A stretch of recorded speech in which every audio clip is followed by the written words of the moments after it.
Hello everyone, welcome back to DesignGold channel. Today we are going to talk about how to make Turkish ring in DesignGold. Quickly make a Turkish ring using simplified surface modeling. After modeling, open the control points to quickly edit the object. Use DesignGold's paved 3D nets, rail pipe, and DG's improved squish back to make a quicker solution for this style. There are 3 key points here. Firstly, please look at the surface. It is completely different from our traditional surfaces, with fewer structural lines and easier to adjust. Second, the paved 3D nets function is easier to operate and faster in performance, and supports 3-dimensional curves. Third, squishback has been enhanced to support surfaces, poly surfaces, meshes, subdivided objects, curves, rigid objects, and record history.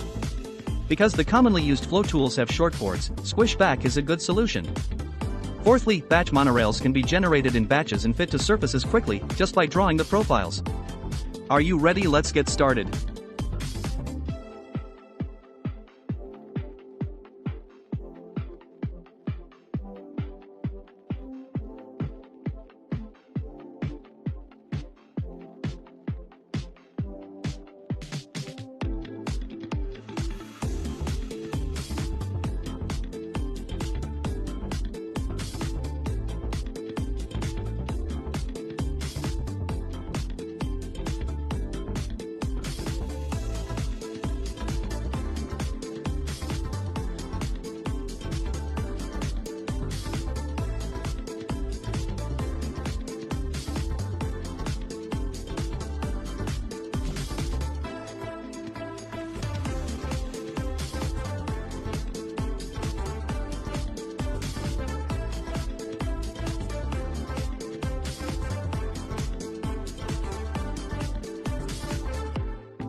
That's it for today's video. Let us know if you have any suggestions or good features. Let's make it better and solve more problems. Thank you for watching. If you like our features, remember to subscribe us. We will update more powerful functions in the future.